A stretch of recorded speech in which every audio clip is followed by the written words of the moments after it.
No one is coming to save you.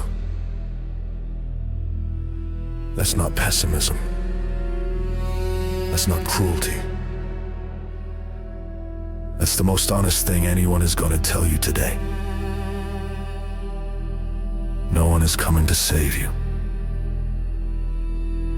And the sooner you accept that, the sooner you stop waiting and start moving. Because there's a silent belief that most people carry. Sometimes it has no name. Sometimes you don't even know it's there. But it drives every decision you postpone, every step you don't take, every day that ends exactly like the one before. The belief that someone will show up, that the right moment will come, that life will pause and hand you a second chance with more clarity, more time, more courage. But life doesn't pause. It doesn't look back, it doesn't wait for you to be ready. It moves, it advances, and whoever doesn't move with it gets left behind. No ceremony, no warning, no goodbye. And the scariest part isn't that. The scariest part is that you already know this. You felt it.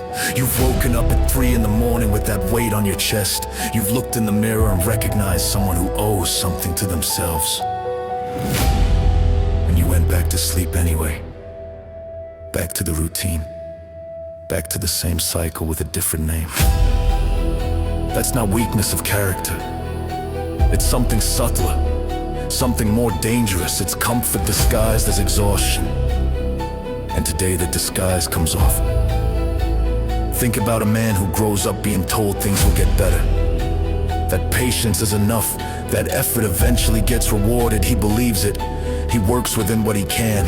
He waits, he repeats, he holds on. Years pass. He's still waiting. But now with more tiredness, with less light in his eyes, with an inner voice that no longer fully believes what it says. And at some point he stops waiting for the reward and starts waiting only for the end of the day. That's not living. That's survival with a fixed schedule. And maybe you know that man. Maybe you see pieces of him when you look at yourself. Maybe his story sounds too familiar to be a coincidence. The illusion that most people carry is simple and devastating at the same time. It's the idea that change requires conditions, that you need more time, more money, more support, less pressure, less pain, a clear sign that now is the moment. But perfect conditions don't exist. They never did. Those who waited for them waited their entire lives. What exists are people who went anyway, who acted with fear, who built with what they had, who fell during the process and got back up with no audience, no applause, no one there to witness the effort. And that's exactly where the illusion hurts the most. Because when you see someone else's results, you only see the arrival. You don't see the nights. You don't see the doubt. You don't see the days when they also wanted to quit. And didn't. You compare your process to someone else's result, and that paralyzes you before you even begin. And while you're paralyzed, someone less prepared than you is moving. Someone with less talent, less resources, less experience. But with one thing, you're still postponing: the decision to act. Now comes the part that really stings. The invisible cost, the price you don't see being charged, but that gets debited every single day, silently, with absolute precision. Every day you delay, you don't just lose a day, you lose the version of yourself that would have existed if you had acted. That version doesn't show up later. It doesn't wait for you. It simply stops existing. And the weight of that is different from any other loss, because you'll never know exactly what you lost. You'll only feel it, at some point in the future, that something got left behind, that you are less than you could have been, that the life you have and the life you could have had are two very different things. And that difference has a name. It's called regret. Not the dramatic regret from movies, the quiet, daily regret of someone who wakes up feeling like they're living a reduced version of themselves. That's the real price of waiting, not a bill that arrives all at once, a slow bleed that you learn to ignore until you can't anymore. And there's another cost. Nobody talks about the cost of repeated excuses. Every time you create a justification, something happens inside you. Your mind registers it, learns it, automates it. And the next time discomfort shows up, it already has the excuse ready, faster, more convincing, harder to question. You're not just postponing an action. You're training your brain to run, building an avoidance reflex that gets stronger every time you use it. And one day you'll realize you can no longer tell the difference between real exhaustion and the habit of retreating. Because the most sophisticated trap isn't obvious laziness, it's laziness dressed as common sense that arrives with a calm voice and reasonable arguments that tells you you're protecting yourself, when in reality, you're destroying yourself. You say you don't have time. But the time you spend avoiding what needs to be done is still time. It was just used differently. You say you're tired, but there's a kind of tiredness that doesn't come from effort. It comes from the weight of not acting, from the accumulation of everything left unfinished inside you. You say you'll go when you're ready, but ready is a state that never arrives naturally. It's built through action, not before it. And while you convince yourself that you're preparing, time keeps running equal, relentless, indifferent to your pain, your intentions, your Monday morning promises. The world isn't cruel. It simply isn't waiting for you. Now comes the hardest part. Not the diagnosis. What comes after? Because identifying the problem is easy. Anyone can do that. The hard part is looking at all of this and not using it as one more excuse. Not turning self-awareness into another layer of justification. Because there are people who have consumed personal development content for years. They watch videos, read books, attend seminars, follow motivational accounts, and they stay exactly the same.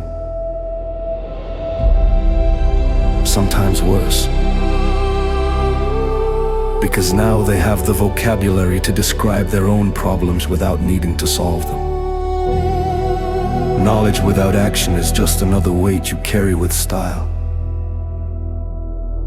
And the most sophisticated trap of all is this feeling like you're growing because you're consuming, feeling like you're moving because you're thinking about moving. But thinking doesn't build, planning doesn't deliver, intention changes nothing.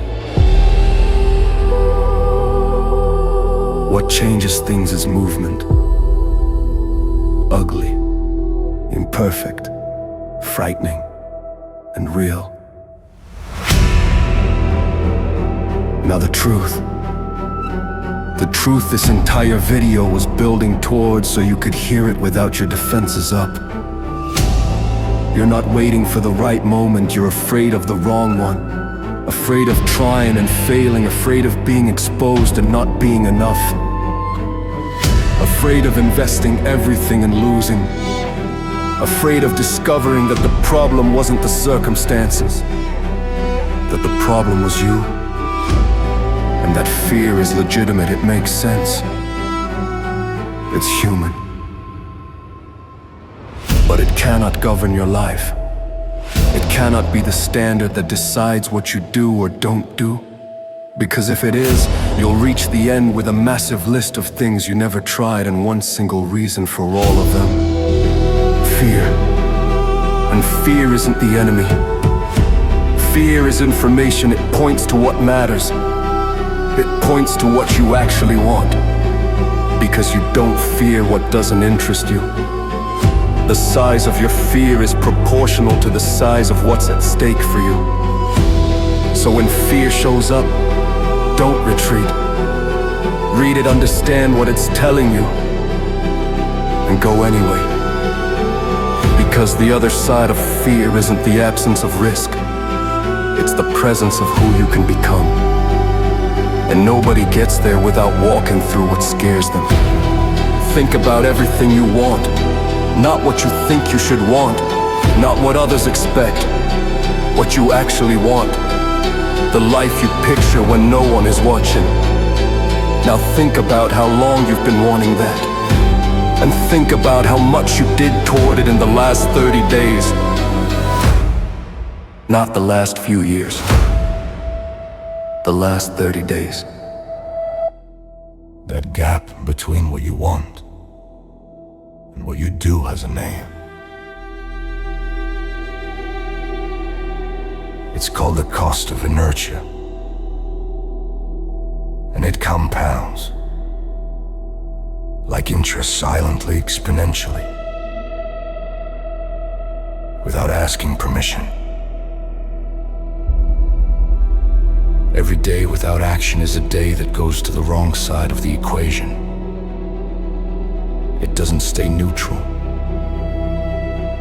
It doesn't wait, it works against you while you rest. And the turning point doesn't come from a grand gesture. It doesn't come from an epic decision in a moment of total clarity. It comes from a small choice, repeated, made when you don't wanna. When you're tired, when you're full of doubt, when everything inside you is asking for one more day. That's exactly the moment where life gets decided. Not on the day you feel motivated, on the day you resist. Get up. Not tomorrow, not Monday now. With what you have, with the clarity you have, with the imperfect courage of someone who doesn't know everything yet, but knows they can't stay still any longer. Act without waiting for approval. Act without waiting for the fear to disappear. Act without waiting for conditions to improve. Act because time passes regardless, and 5 years from now you will be somewhere. The question was never whether time would pass. The question is what you will have done while it was passing. You'll look back with gratitude for having started, or you'll carry the quiet weight of someone who chose to wait and lost what doesn't come back. There is no middle ground, there is no neutral. Every day you choose one of two sides without realizing it. And today you're realizing it. That change is something, but only if you let it. The life you want isn't outside waiting for you to be ready. It's being built right now by whoever decided to act before they were ready. So choose, not with words, with the next step, with the next hour, with the decision you make when this video ends.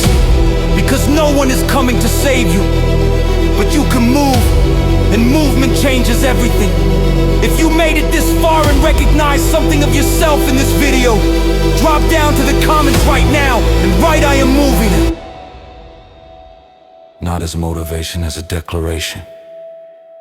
As the first act of someone who decided to stop waiting and start building. And start building.